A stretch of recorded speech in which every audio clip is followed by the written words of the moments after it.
겟세마네 동산에서 기도를 마치자마자 체포되신 예수님께서는 그 직후에 벌어지는 영적인 격렬한 전쟁 가운데서도 이미 다 준비되어 계셨습니다. 하지만 그렇지 못한 제자들은 뜻밖의 일들이 벌어지게 되면서 두려움 가운데 결국 다 도망치게 되고 말았습니다. 특히 베드로는 대제사장의 뜰에 있다가 결국은 3번씩이나 예수님을 모른다고 부인하게 되었어요. 누가복음의 표현을 보니까 어떤 표현이 있었다 그랬죠? 그 마지막 부인하는 그 순간에 법정에 서신 예수님이 베드로가 있는 그곳으로 얼굴을 돌이켜서 서로 눈이 마주쳤다 그랬습니다.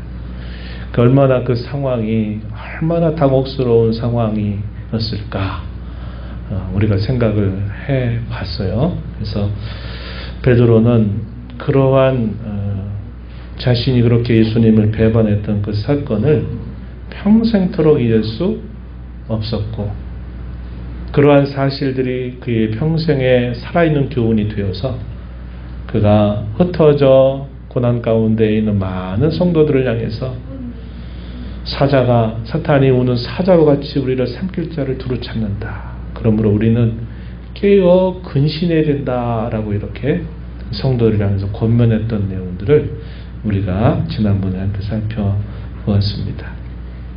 오늘 우리가 살피고자 하는 내용은 바로 그러한 사건이 이어지는 내용들이 무엇이었는가 하는 내용들을 한번 살펴보려고 합니다. 너무나 잘 알고 있는 이야기죠. 금요일 새벽이 됐습니다. 밤새도록 체포당하신 예수님은 불법적인 종교재판회에 회부가 돼서 그곳에서 마침내 판정을 받았습니다. 어떤 판정을 받았습니까? 자신이 하나님의 아들 그리스도다라는 그 말에 대답했다 하는 것으로 결국 그것은 신성모독한 죄다. 그 죄에 대한 마땅한 형벌은 사형이다 라고 언도를 하고서는 누구에게 이 예수님을 넘기게 되냐면 오늘 우리가 본문부터 살펴보는 내용이죠. 새벽에 그들이 온 공회와 더불어서 의논을 하고 나서 이 예수님을 결박하고 빌라도에게 넘겨주었습니다. 빌라도는 당시 총독이었어요. 그래서 빌라도 법정에 예수님이 그곳에 서게 된 겁니다. 빌라도 법정에 서신 예수님을 향해서 이 빌라도는 어떻게 예수님을 신문하는가 하는 내용들을 우리가 본문에서 읽어본 것처럼 예수님을 향해서 이렇게 물어요. 네가 유대인의 왕이냐라고 이렇게 묻습니다. 이런 말을 묻는 이 빌라도는 재판장 자리에 있는 편이고 그 자리에 서신 예수님은 피의자 신분으로 서 있는 것입니다. 뭐라고 대답하셨어요? 내 말이 옳다 이런 말씀을 하셨습니다. 그랬더니 그것을 지켜보고 있는 대제사장들이 여러 가지 말로 계속 고소하는 겁니다. 이 고소자들 중에 가장 우두머리가 바로 이 대제사장들이었습니다. 이렇게 고소를 하게 되면 통상은 법정에서 말할 수 있는 기회를 받아서 계속 변명하려고 하는 태도를 가져야 되는데 예수님께서는 그런 많은 고소들에 대하여 아무런 대답을 하지 않으십니다. 빌라도가 도중에 나서서 이야기를 했어요. 야, 너를 고발한 사람들이 이렇게 많은데 내가 좀 말 좀 해야 되지 않겠냐? 대답을 좀 해봐라. 이렇게 말을 하지만 예수님께서는 아무런 대답도 하지 않으셨습니다. 그런 광경은 통상 재판에서 이루어지는 일이 아니었던 거예요. 그러니까 빌라도가 보고서도 도대체 이게 무슨 일이야? 하면서 깜짝 놀라게 되는 모습이 표현되었습니다. 오늘 우리가 읽은 본문 5절 말씀해 보니까 빌라도가 놀라워하였다 이렇게 표현이 되어 있는 겁니다.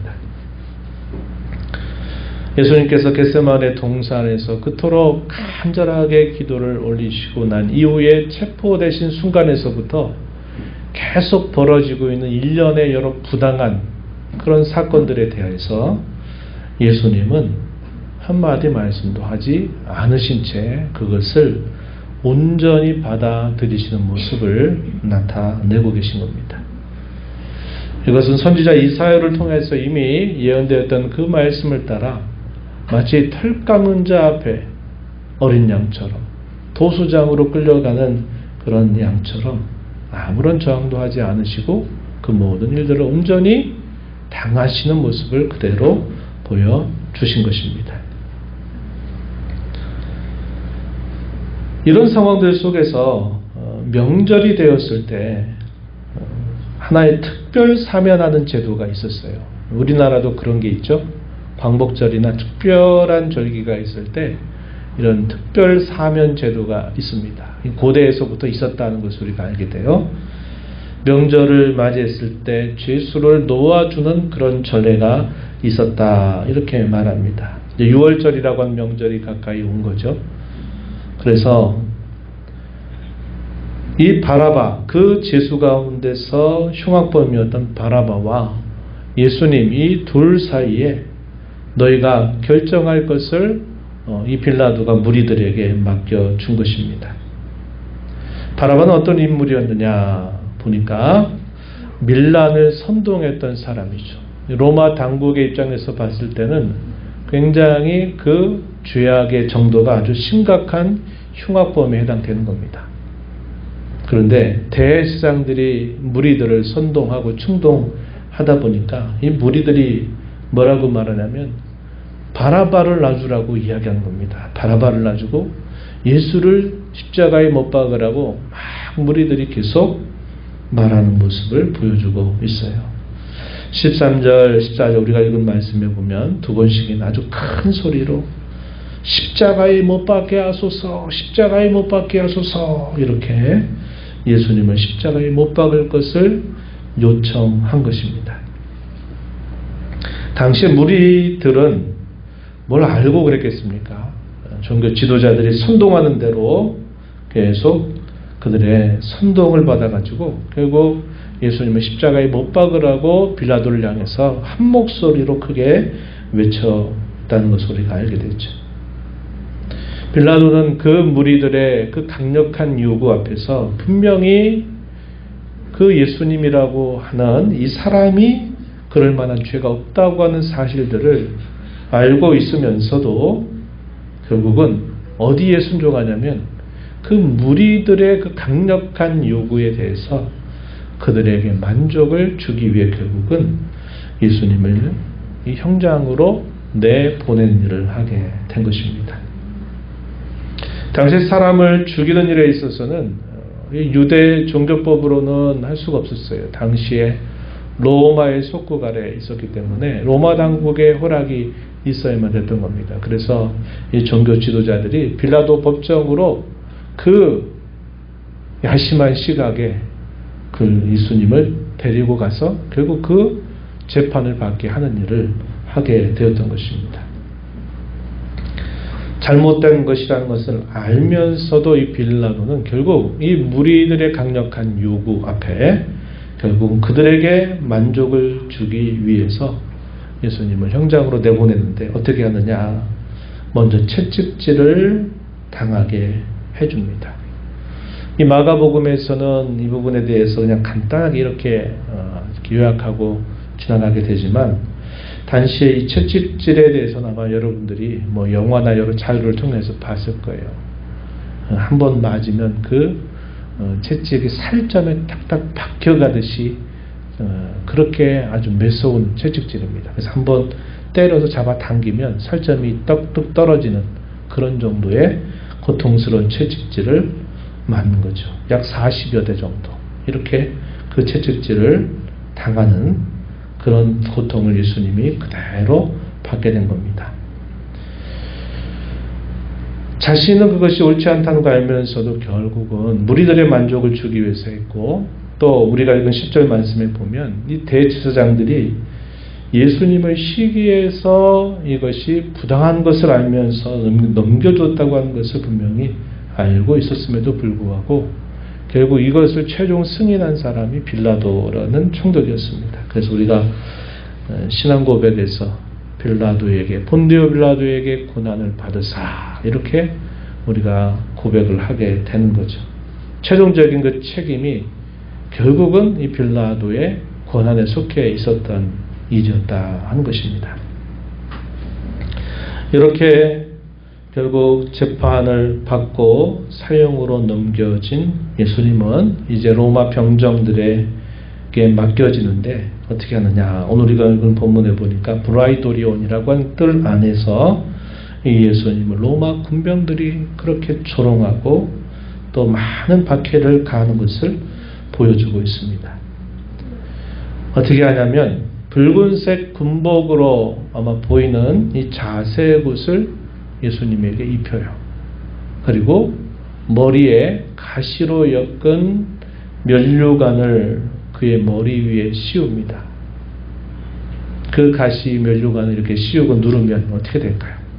머리가 또 이렇게 피를 흘리게 되는 일이 분명히 있겠죠. 또 어떻게 하느냐. 유대인의 왕이여 평안하라 평안하라 이렇게 말하고 갈대로 머리를 내리칩니다. 그리고 그에게 침을 뱉고 그 앞에서 절하니라 한 겁니다. 이 모습들, 예를 들어 갈대 같은 경우에는 통치권을 상징하는 의미가 있어요. 그런데 그것을 가지고 예수님의 머리를 치는 일을 했다. 또 그에게 침을 뱉으면서 그에게 절을 했다. 도무지 상상할 수 없는 조롱입니다. 한편으로는 왕처럼 여기는 것 같으면서도 그 왕을 아주 노골적으로 조롱하는, 희롱하는 당시 군병들의 모습이 그대로 나타나고 있었다 이 말이죠. 어느 정도의 시간이 흘렀는지 적어도 상당한 시간이 흘렀을 겁니다. 채찍질을 맞아서 고통을 당하시고 또 자색옷, 가시면류관, 또 갈대로 내리침을 당하고 침을 뱉고 그 앞에 절하는 이런 극심한 희롱과 조롱이 끝나고 난 다음에 다시 그의 옷을 입히고 이제 형장으로 끌고 가는 모습이 보이게 돼요. 그런데 이 골고다 언덕으로 올라가는 그 길이 거리가 꽤 되는 거리입니다. 당시 십자가를 어떤 식으로 했느냐 여러분 많이 보셔야겠지만 이렇게 십자가를 양 어깨에 이렇게 묶어요. 그리고 그 십자가를 지고 당시에 형장으로 쭉 올라가는 긴 여정들이 따라오게 됩니다. 그리고 형장에 도착하면 이렇게 나무 위에 달려있는 그 이렇게 높이 뻗어있는 그 나무에 결국은 달려서 결국 그곳에서 죽음을 맞게 되는 일이 있게 된 거죠. 그래서 이 골고다라고 하는 이 언덕으로 올라가는 그 길을 예수님이 감당하실 수가 없어서 여러 차례나 쓰러지게 되는 일이 있게 되니까 이 일이 진행이 되지 않잖아요. 그러니까 어떻게 하냐면 무리 가운데서 사람을 불러서 그 사람으로 하여금 같이 그 십자가를 지고 골고다 언덕으로 올라가게 한 것입니다. 그때 뽑혔던 사람이 누군가 보니까 우리가 21절에 표현된 것처럼 고레네 사람 시몬이라고 하는 인물이었습니다. 고레네 지역에서 이 예루살렘까지 상당한 거리인데 이 시몬이 이곳에 와 있을 때 그 무리 중에 함께 섞여 있었던 사람이었어요. 그 사람을 결국 이렇게 선택을 해서 그 예수님과 함께 그 십자가를 짊어지고 골고다라고 하는 이 언덕으로 올라가게 하셨다 하는 겁니다. 그 십자가 형장에 마침내 도착을 하게 됐을 때 예수님이 이미 피와 또 물과 모든 것들을 다 거의 쏟아내는 그런 상황이라 완전히 탈진한 그런 상태로 그곳에 도착했을 텐데 사람들이 그 예수님을 향해서 모략을 탄 포도주를 예수님에게 주려고 하지만 예수님은 어떻게 하셨다고 합니까? 그것마저도 받지 않으셨다. 오늘 우리가 읽은 마지막 절 23절에서 받지 않으셨다. 이렇게 말하고 있습니다. 이것은 예수님께서 온전하게 고난을 받으시겠다라는 분명한 의지를 보여주고 있는 모습이 된다 하는 겁니다. 이것은 우리가 너무나 잘 알고 있는 일련의 사건들이에요. 수많은 영화들이 만들어지고 이런 것들을 통해서 우리가 당시에 어떤 형식으로 예수님이 이런 고난을 받으셨는지에 대해서는 우리가 여러 영화나 자료들을 통해서 많이 보았다 하는 것을 우리가 알 수 있을 것입니다. 오늘 우리가 이런 모습들을 쭉 보면서 몇 가지 좀 생각하는 교훈이 있습니다. 주일날도 그러하지만 결국 우리의 진정한 신앙생활이 과연 어디에서부터 진정한 신앙생활이 시작되느냐 할 때는 꼭 우리가 기억해둬야 합니다. 하나님의 사랑, 그분의 은혜에 대한 진정한 깨달음이 있을 때 우리의 진정한 신앙생활이 시작된다 하는 것입니다. 우리가 주일날 말라기 말씀을 가지고 살펴보면서 하나님은 나는 너를 사랑한다 이렇게 고백을 하는데 당시 이 백성들이 얼마나 영적으로 무감각한지 그들은 말하기를 아니 하나님이 어떻게 우리를 사랑하셨냐고요 이렇게 반문하는 태도를 보였던 것을 봅니다. 결국 그 말의 의미는 결국 하나님이 사랑하시는 것은 우리가 원하고 바라는 대로 해주셔야 되지 우리가 원대로 바라는 대로 해주시지 않으시면서 우리를 사랑한다고 말하는 것은 아닙니다 라고 항변하는 그들의 모습을 보여주고 있는 것입니다. 그런 부분들은 결국 하나님의 그 사랑에 대해서 여전히 깨닫지 못하고 있는 그들의 모습을 보여주고 있는 거죠. 예수님께서 이렇게 일련의 고난을 당하시는 일 가운데 아무런 저항을 하지 아니하신 채 생명을 내어 주시도록 이런 고난을 온전히 받아들이셨던 것은 결국은 우리를 살리시기 위한 예수님의 행보이셨습니다. 그가 고난을 당함으로 말미암아 우리를 살리시는 그 뜻을 위해서 예수님께서 이런 모든 일들을 감당하셨다는 거죠.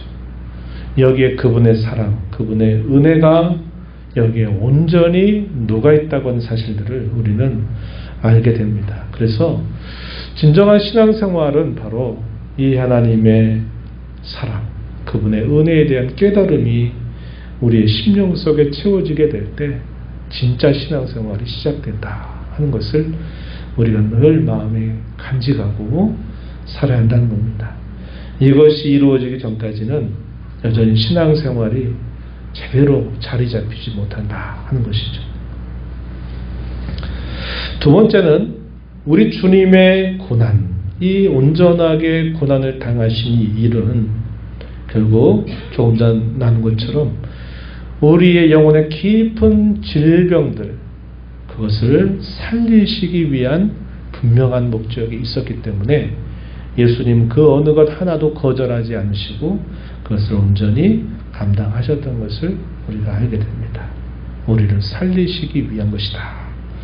이사야 선지자는 53장에서 이 내용에 대하여 분명히 예언을 했던 바고 이 예언 따라 예수님은 그러한 고난을 자신 때문에가 아니라 바로 우리를 위해서 우리를 대신하여서 이런 고난을 당하셨고 이 고난을 통해서 우리는 되살아나는 그런 놀라운 복을 받게 되었다는 것입니다. 또 예수님의 고난은 다른 복음서 서신에 보게 되면 예수님은 우리가 이 땅에 살면서 겪는 모든 고난의 갑옷이 된다 이렇게 말합니다. 베드로 사도가 그렇게 말해요. 그리스도께서 우리를 위해서 당하셨던 우리를 대신해서 우리 때문에 당하셨던 그 고난은 우리가 성도로 살면서 이 땅에서 겪는 모든 고난을 이겨내고 치유하는 약과 같다. 약. 그리스도의 고난을 우리가 생각하면 세상에서 어떤 고난도 어떤 시련도 못 이겨낼 게 없다는 겁니다. 그것을 항상 우리의 갑옷으로 삼고 살아갈 것을 우리에게 말해주고 있는 것이죠. 또한 예수님은 그 고난의 삶을 통해서 우리에게 뭘 보여주십니까? 고난이 없는 영광은 없다. No cross, no crown 이라고 하는 말. 십자가가 없이는 왕관이 없다. 고난이 없이는 영광이 없다고 하는 것을 몸소 그의 삶을 통해서 우리에게 보여주셔서 우리가 이 땅의 성도로 살아가는 동안에는 이런 많은 고난과 어려움들을 우리가 반드시 통과하게 된다고 하는 것이고, 이 통과한 것이 결국은 우리에게 비할 수 없는 영광으로 바뀌게 된다는 것을 우리에게 보여주고 있는 겁니다. 그래서 그분이 당하신 고난은 이런 많은 의미들과 많은 영적인 교훈들, 또 많은 유익들을 우리에게 오늘도 계속 주고 계시다는 사실들을 우리가 늘 기억해야 되겠다는 겁니다. 그래서 저와 여러분이 이 땅에 살면서 고난과 시련을 만나게 되걸랑 우리는 누구를 생각해야 될까요? 그리스도께서 나를 위해서, 우리를 위해서 받으셨던 그 고난을 묵상하고 생각하면서 우리가 이 고난을 대하게 된다면 우리가 모든 고난과 시련들을 능히 이겨낼 수 있다 하는 사실입니다. 무리들이 대제사장들의 충동을 받아가지고 이 무리들이 쉽게 돌변하는 것 우리가 계속 살펴보죠. 며칠 전에 예루살렘에 낙이 타고 입성할 때 이 무리들은 호산나 다윗의 자손이여 호산나 호산나 이렇게 외치면서 그 예수님을 환호하고 열렬히 기뻐했던 모습들을 보였는데, 이 며칠이 지나지 않아서 이 환호했던 무리들이 이제는 십자가에 못 박으라고 못 박으러 한 목소리로 막 외치는 일이 벌어지게 된 겁니다. 무리들의 선동에 의해서 결국은 사람들의 이런 군중 심리에 휩싸인 것입니다. 우리가 이걸 보면서 신앙생활 가운데 이런 군중 심리에 우리가 함께 말려드는 것, 참 위험한 일이다 하는 것을 우리가 늘 생각하면서 경계하는 자세를 가져야 합니다. 그러기 위해서는 어떻게 해야 될까요? 하나님과 우리 자신과의 관계가 분명히 서 있어야 되겠죠. 무엇이 하나님의 뜻이고 무엇이 하나님의 뜻이 아닌지를 정확하게 분별해 내야지, 누가 이런 말 했다 그래서 진짜 그런 줄 알고 따라갔다가 아니 그게 아니라 그러니까 또 그게 아닌 줄 알고 또 돌아서고, 이런 줏대없는 신앙생활을 우리가 하지 않으려고 한다면 하나님의 뜻에 대한 분명한 분별을 우리가 가지고 있어야 휘둘리지 않는다 하는 겁니다. 우리가 신앙생활할 때 이런 것들이 늘 많아요. 우리 앞에 있는 분이 그렇게 말하니까 그냥 그게 맞는 줄 알고 그렇게 또 따라가고, 또 앞에 있는 분이 이렇게 하자고 하니까 또 이렇게 하니까 또 그런 줄 알고 그대로 따라가는 신앙생활은 바람직한 신앙이 결코 아니다 하는 것을 우리가 이런 사건을 통해서 우리 마음에 잘 새길 필요가 있겠다 하는 것입니다. 바라바 같은 경우는 예수님 덕분에, 사실은 그 당시에 이 바라바 같은 경우는 자기는 마땅히 죽어야 될 흉악한 죄를 범했음에도 불구하고 결국 예수님 때문에 살아난 거죠. 아마 예수님이 아니었더라면 그는 분명히 사형을 받았을 겁니다. 그런데 때마침 거기에 예수님이 자기 옆에 서니까 이 충동을 받았던 무리들은 무조건 이 예수를 처형해야 된다라고 그렇게 하니까 그 흉악병이었던 바라바도 그 예수님 덕분에 살아난 겁니다. 죽음의 위험으로부터 벗어났어요. 또 우리가 살펴보는 또 한 사람이 있죠.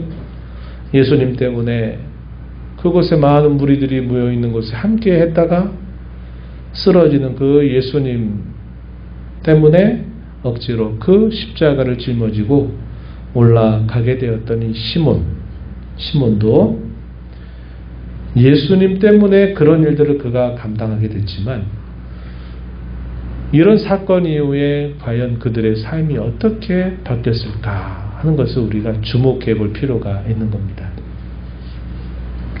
바라바에 대해서는 별다른 성경의 기록이 없어요. 죽음의 순간은 모면을 해서 그 예수라고 하는 사람이 자기 대신 죽고 자기는 특별 사면을 받아서 풀려났는데 그 사람 이후의 삶에 대해서는 성경이 침묵을 지켜요. 몰라요. 어떻게 된지 알지 못합니다. 그러나 분명하게 성경이 언급하는 한 사람이 이 구레네 사람 시몬에 대한 것입니다. 오늘 우리가 복음서에서도 알렉산더와 루포의 아버지였던 구레네 사람 시몬이다. 이렇게 이름을 밝혀주고 있어요. 로마서에 가서 보게 되면 바울 사도가 로마에 보낸 이 편지 가운데서 나중에 문안하는 사람의 목록 중에서 이 이름이 발견이 된다는 겁니다. 로마서 16장 13절 말씀에 보면은 이렇게 기록하고 있어요. 주 안에서 택하심을 입은 루포와 그의 어머니에게 문안하라. 그의 어머니는 곧 내 어머니다. 바울 사도가 로마에 있는 그리스도인들에게 마지막에 이렇게 권면을 하고 있는 겁니다. 택하심을 입은 루포. 그 루포의 아버지가 누구라고요? 네, 구레네 사람 시몬입니다. 그리고 그의 어머니에게 문안하래요. 그럼 구레네 사람 시몬의 아내입니다. 그렇죠? 아내죠. 그런데 이들이 로마 교회에 있어서 아주 신실한 일꾼으로 지금 설명되고 있는 겁니다. 우리가 분명하게 확인하게 되는 사실은 이 골고다 언덕에 함께 예수님의 그 십자가를 짊어지고 올라갔던 사건 이후에 이 사람의 삶에 놀라운 변화가 일어났다는 것을 우리가 알게 됩니다. 성경은 그에 대해서 자세한 이야기를 기록하지 않아요. 그러나 결과적으로는 이 로마서에서 소개하고 있는 것처럼 이 구레네 사람 시몬뿐만 아니라 그의 아내와 그의 자녀들까지 교회의 신실한 일꾼들이 되었다 하는 사실을 밝혀주고 있는 겁니다. 우리가 이런 일들을 통해서 하나님은 이렇게 계속적으로 역사하고 계시구나 하는 사실들을 우리가 확인하게 되는 겁니다. 사람을 변화시키고 교회의 신실한 일꾼이 되게 하시는 그 손길을 하나님이 이 사람에게, 이 가정에 하나님 베풀어 주셨다는 것을 우리가 보게 돼요. 그래서 우리가 이런 일들을 통해서 우리가 배우게 되는 하나의 교훈이 뭐냐면, 우리가 이 땅을 살면서 어떤 방식으로든지 그리스도를 전하고 알릴 필요가 분명하다고 하는 사실입니다. 어떤 계기를 저와 여러분을 통해서 어떤 계기를 마련하게 되면 그것이 하나의 계기가 돼서 하나님이 어떠한 역사를 이루실지 우리는 알 수 없다는 거예요. 그래서 이렇게 성경에 어떤 한 사건이 계기가 돼서 그 사건으로 인하여 그의 인생 전체가 바뀌고 그의 가정 전체가 바뀌어가는 그런 역사가 있었듯이 저와 여러분도 마찬가지입니다. 우리가 만나는 사람, 우리가 알고 있는 사람에게 기회가 있든지 없든지 이 예수 그리스도를 우리가 말하고 보여주는 일을 하게 되면 우리가 전혀 생각지 못한 놀라운 일을 하나님은 또 그의 일을 이루어 가신다는 것을 우리가 보게 되는 것입니다. 그래서 저와 여러분 남은 삶 속에 우리가 이 땅에서 그저 잘 먹고 잘 마시고 잘 입고 좋은 곳에 잘 살면 그게 축복받은 삶이다 이렇게 생각하지 말고 우리에게 베풀어 주신 이 구원의 은혜가 내 행실을 통해서 내 입술을 통해서 내 삶을 통해서 많은 사람들에게 어떻게 하든지 그리스도를 보여주는 그런 계기를 마련하면서 살아가는 것이 그게 복인 줄 알고 저희로 남은 삶이 이러한 그리스도를 보여주고 나타내는 그분의 향기 혹은 그분의 편지처럼 그렇게 살아가는 저와 여러분이 되어야 하겠습니다. 이런 교훈들을 마음에 새기면서 또 남은 생애 믿음 안에 잘 살아가는 우리 모두가 되기를 축원합니다. 하나님 아버지 감사합니다. 예수님께서 불법적인 재판을 당하시면서조차 예수님은 아무런 저항도 하지 아니하시고 마치 올 일들이 오고 있다 하는 듯 매우 침착하고 평온한 마음으로 그 모든 고난을 다 당하시고 받으시는 그 예수님의 모습을 저희가 살펴보았습니다. 그것이 없었다면 오늘 저희가 이렇게 이 자리에 있을 수가 없었을 것이고 이 황폐한 땅에 주의 복음의 역사가 일어나지도 못했을 것입니다. 예수님의 이 고난이 온 인류를 살리는 구원의 길을 마련하시고 죄와 부패로부터 치유될 수 없는, 구원받을 수 없는 모든 인류에게 이런 놀라운 구원의 은혜를 베풀어 주셨던 것을 저희가 알게 됩니다. 이 땅의 성도를 살면서 당하는 많은 시련과 고난의 갑옷이 되기도 하고 이 고난이 고난으로 끝나는 것이 아니라 이 고난이 피할 수 없는 영광으로 찬란하게 바뀌게 될 것 또한 예수님은 저희에게 친히 몸소 보여 주셨습니다. 이러한 주의 보여 주신 이 모든 일들을 저희가 늘 기억하면서 그리스도의 뒤를 신실하고 온전하게 잘 따라가는 저희들의 삶이 되도록 인도하여 주시옵소서. 저희에게 베푸신 은혜에 대한 감사와 감격이 마르지 않는 샘처럼들 저희의 심령 속에 차고 넘치게 하셔서 그저 신웅하는 신앙생활 말고 저희의 마음 깊은 곳으로부터 하나님을 사랑해서 자원하는 마음으로 즐겨 순종하며 신실하게 주님의 뒤를 따라가는 복된 성도들 그러한 교회가 되게 하여 주옵소서. 예수님 이름으로 기도하옵나이다. 아멘.